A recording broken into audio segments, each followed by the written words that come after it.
Halo, perkenalkan, nama saya Gracelia Pionita Stumeang, NIM D1A020066, mata kuliah Agroklimatologi, Fakultas Pertanian, Program Studi Agroekoteknologi.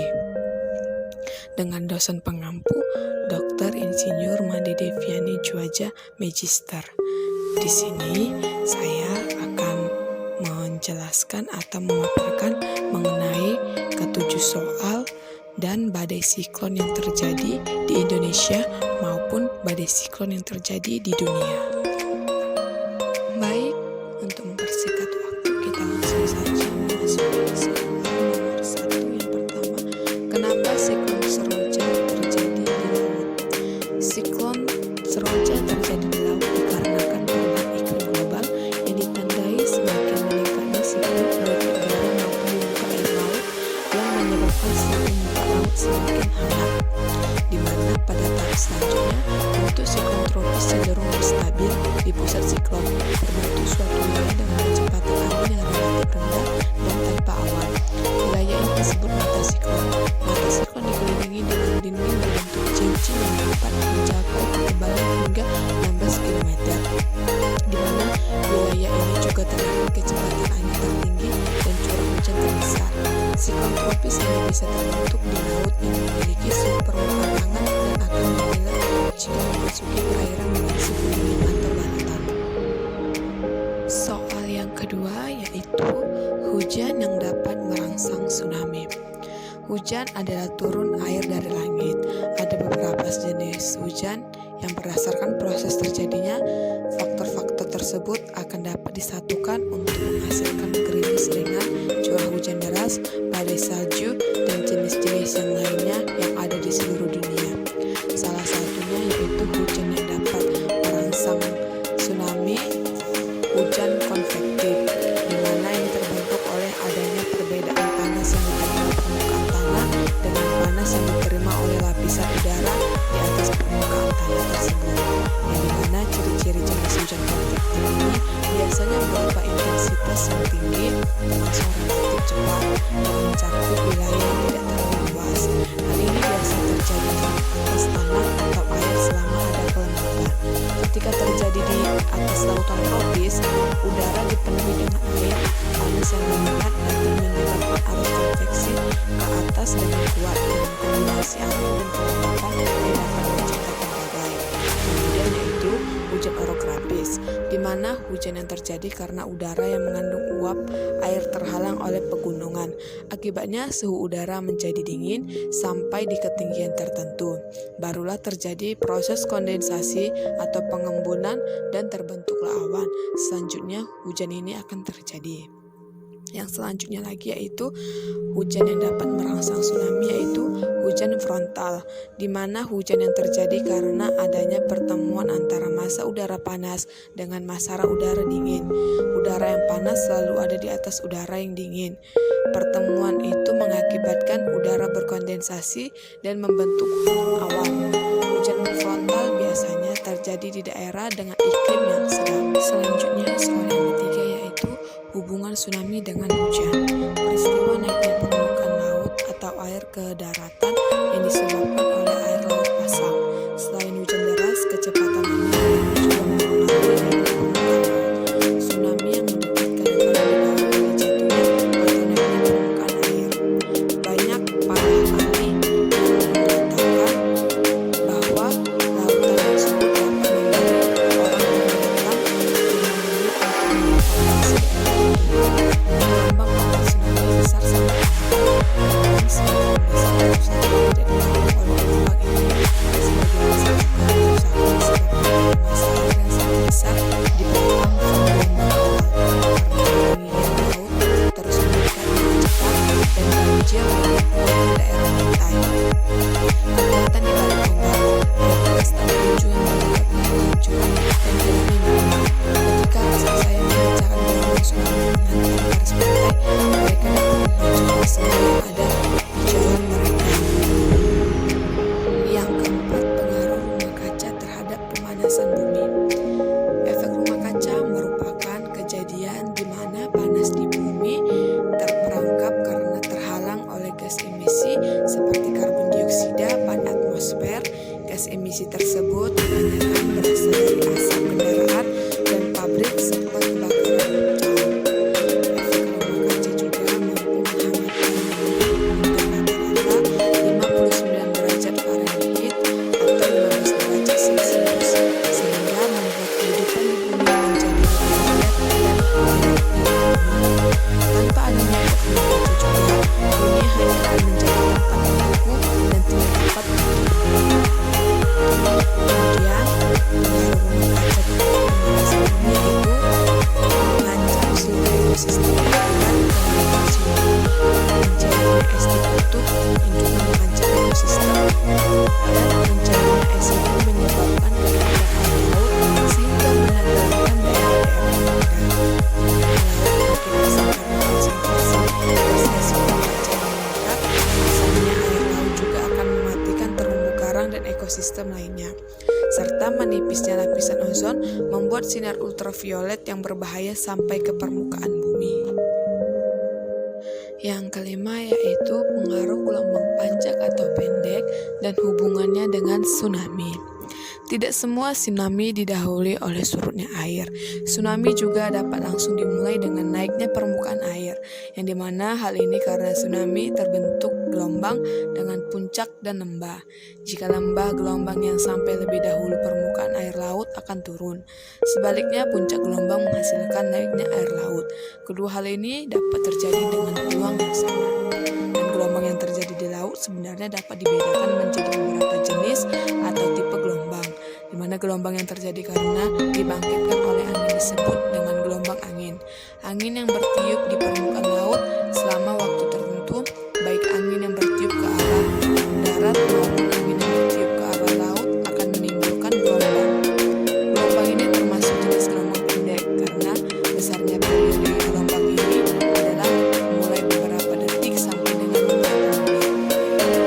Gelombang pasang surut atau sering disebut juga gelombang pasang merupakan gelombang yang terjadi disebabkan oleh gaya tarik terutama matahari dan bulan. Gelombang ini termasuk jenis gelombang panjang karena periode gelombangnya adalah dari beberapa jam sampai dengan beberapa tahun. Gelombang tsunami adalah gelombang yang terjadi karena adanya pergerakan massa air di laut yang dapat disebabkan oleh letusan gunung berapi atau gempa yang terjadi di laut. Gelombang pasang surut atau sering juga disebut dengan gelombang pasir merupakan gelombang yang terjadi disebabkan oleh gaya tarik benda langit, terutama matahari dan bulan. Yang keenam yaitu proses perubahan siklon ke daratan. Pada awalnya, proses siklon di lautan sudah dijelaskan pada pernyataan yang pertama, yaitu bahwa suhu permukaan laut yang hangat akan menyebabkan sistem tekanan yang kumpulan awan konvektif atau awan cumulonimbus. Akibatnya, terbentuklah kumpulan awan-awan konvektif yang membentuk saling mengejar. Tekanan udara permukaan akan menurun menjadi sedang meningkat. Sementara itu, kecepatan angin bisa berdasarkan usia adalah bahwa siklon terjadi sampai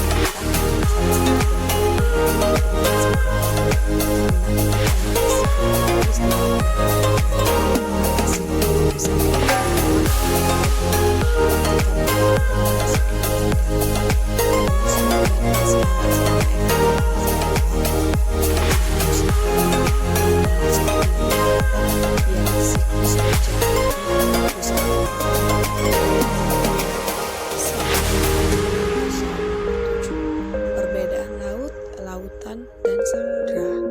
Pernyataan ini sungguh sangat berbeda, di mana laut menurut Kamus Besar Bahasa Indonesia atau KBBI yaitu sekumpulan air asin dalam jumlah banyak dan luas yang menggenangi serta membagi daratan menjadi benua dan pulau. Sedangkan lautan adalah kumpulan air asin yang luas dan berhubungan dengan samudra. Dan sedangkan samudra yaitu samudra luas atau laut yang luas dan merupakan massa air asin yang sambung-menyambung meliputi permukaan bumi yang dibatasi oleh benua ataupun kepulauan yang besar. Selanjutnya, saya akan memaparkan badai siklon yang pernah menerjang di negara Indonesia. akan menerjang dunia. Sebelum kita memasuki beberapa jenis siklon, kita harus tahu dulu apa pengertian dari siklon. Siklon tropis merupakan berkekuatan besar dengan radius atau jangkauan rata-rata mencapai 1.150 sampai 200 km.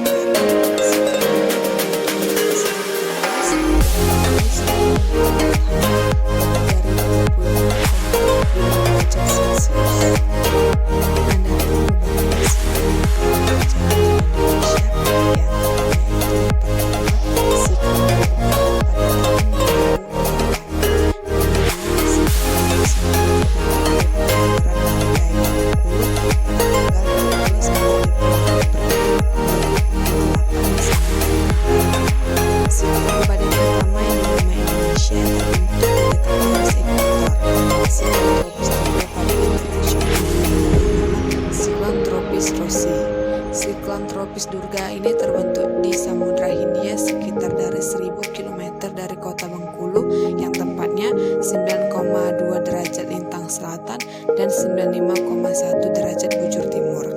Tekanan udara terendah 984 mbar dengan kecepatan angin mencapai 95 km per jam dan curah hujan 20 sampai 40 mm. Siklon tropis Durga ini memiliki arah probabilitas arah timur barat dengan kecepatan berkisar 25 knots. Daya siklon tropis Durga ini mempengaruhi cuaca di sekitar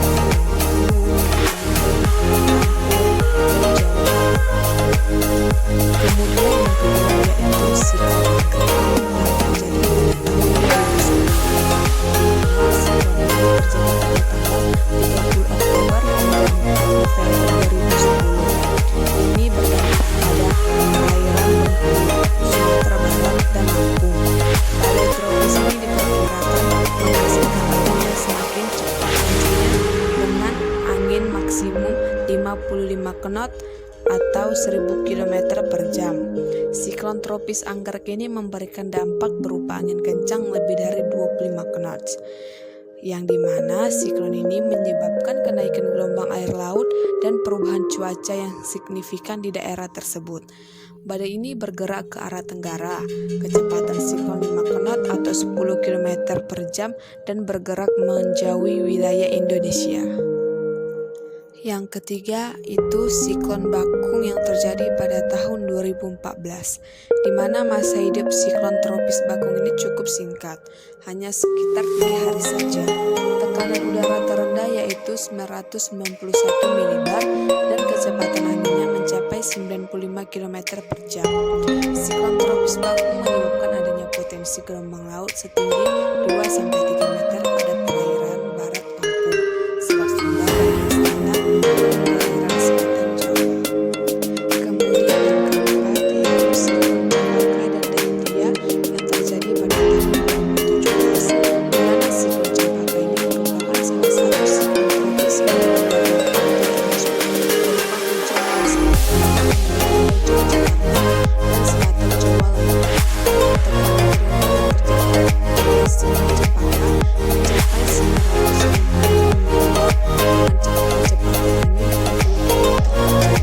Siklon Cempaka terjadi pada tanggal 27 November sampai 1 Desember 2017. Sementara siklon Dahlia merupakan siklon yang memberi dampak berupa peningkatan hujan lebat pada wilayah pesisir barat Bengkulu dan Banten serta Jawa Barat bagian selatan pada tanggal 30 November sampai 2 Desember 2017, di mana siklon Dahlia ini merupakan sejarah baru karena tumbuh pada saat siklon Cempaka belum sepenuhnya punah.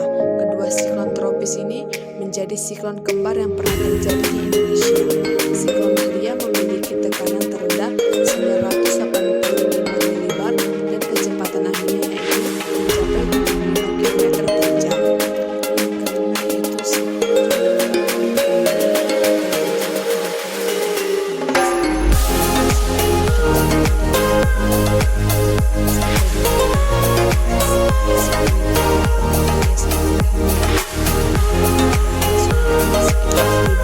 Sampai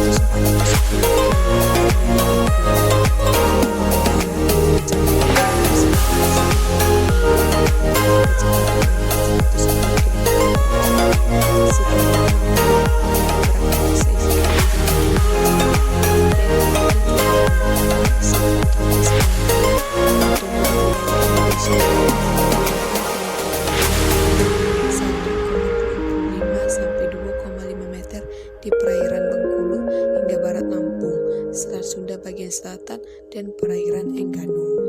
Sementara siklon Kenanga ini terjadi pada tanggal 12 sampai 15 Desember 2018 dengan jarak sekitar 1.400 km dari Bengkulu pada sebelah barat daya Sumatera dengan tekanan terendah 990 milibar dan kecepatan anginnya 185 km per jam. Siklon Kenanga bergerak menjauhi wilayah Indonesia ke arah barat daya.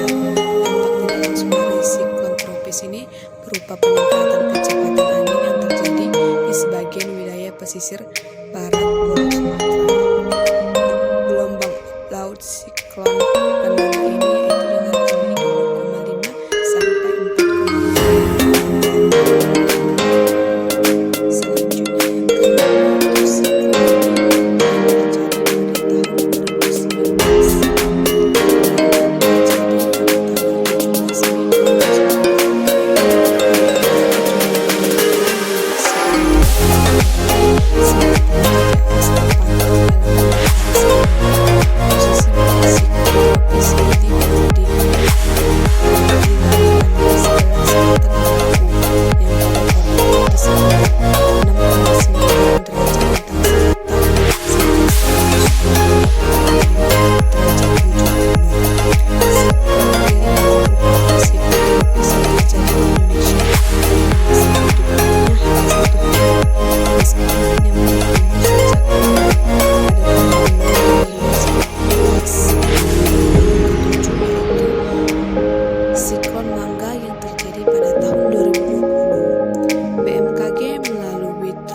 Cyclone Warning Center atau TCYC Jakarta mendeteksi lahirnya siklon Mangga di Samudra Hindia sebelah barat daya Bengkulu yang terjadi pada tanggal 21 Mei 2020 dengan pukul 19.00 Indonesia Barat atau jam 7 malam. Berdasarkan analisis tanggal 21 Mei 2020, siklon tersebut berada di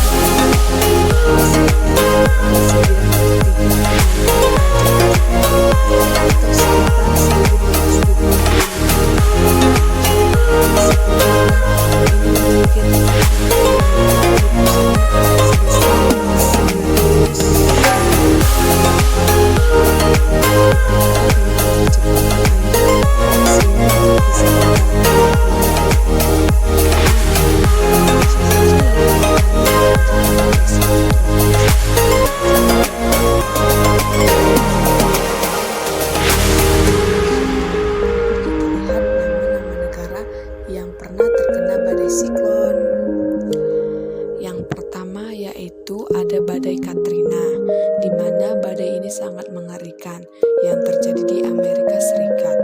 Badai Katrina ini menghantam kepulauan Karibia dan negara bagian Florida, Amerika Serikat yang terjadi pada tanggal 23 Agustus hingga 30 Agustus 2005. Kategori badai ini berada pada level 5 dan kecepatan anginnya sungguh luar biasa mencapai 280 km per jam. Menurut informasi, akibat badai ini sebanyak 1.836 tewas dan menyebabkan ribuan rumah warga hancur dan terendam dengan nilai kerugian sebesar 81,20 miliar US dollar. Yang kedua ada topan Hurricane atau badai Remi, di mana angin topan ini melanda negara Asia Tenggara Filipina pada bulan November 2006 dan meluluh lantakkan wilayah yang terkena dampak dari topan ini yang dengan kecepatan anginnya hingga 150 km per jam. Topan ini termasuk level 4 yang menyebabkan kurang lebih sebanyak 1.500 orang tewas dan puluhan ribu warga kehilangan tempat tinggal. Yang ketiga terjadi badai Sandy. Siklon tropis ini melanda negara Amerika Serikat bagian timur Badai ini terjadi pada bulan Oktober 2012, berada pada level 2 dengan kecepatan anginnya yaitu mencapai 185 km per jam dan korban tewas mencapai kurang lebih 130 jiwa. Yang keempat yaitu terjadi topan Fengshen. Angin topan disertai banjir dan longsor yang menerjang wilayah Filipina Selatan ini terjadi pada bulan Juni 2008 yang berada pada level 3 dengan kekuatan angin hingga 204 km per jam. Badai ini diperkirakan memakan korban jiwa sebanyak 1.300 orang. Yang kelima yaitu ada topan Haiyan atau badai Yolanda. Siklon tropis ini melanda negara Amerika Serikat bagian timur. Terjadi pada bulan Oktober 2012, di mana siklon ini berada pada level 2 dengan kecepatan angin 185 km per jam dan memakan korban yang tewas mencapai kurang lebih dari 130 jiwa. Yang keenam yaitu ada badai Leon Rock, yang dimana badai ini terjadi pada bulan Agustus 2016. Badai topan ini menerjang hampir semua wilayah negara Jepang dan Korea Utara. Badai ini termasuk dalam level 4, yang dimana dengan kecepatan anginnya mencapai 222 km per jam dan mengakibatkan korban tewas mencapai 550 orang dan ribuan warga yang mengungsi. Yang ketujuh atau yang terakhir yaitu badai Lan, di mana badai topan ini kembali menerjang negara Jepang yang terjadi pada bulan Oktober 2017 lalu. Memiliki kecepatan hingga 250 km per jam. Sementara 8 orang yang dikabarkan tewas akibat dari badai dahsyat ini.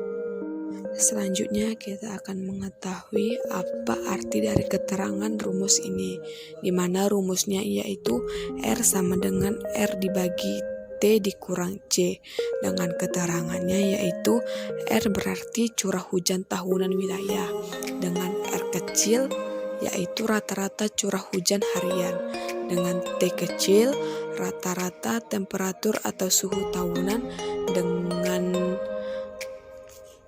dengan satuan derajat Celcius, dan C yaitu konstanta. CH yang berarti curah hujan, RH yang berarti relative humidity, dan T yaitu temperatur. Sekian dari pemaparan saya mengenai 7 soal dan siklon-siklon yang terjadi di Indonesia dan dunia. Kiranya apa yang saya paparkan tadinya bisa bermanfaat bagi saya, bagi kita semuanya. Thank you and see you.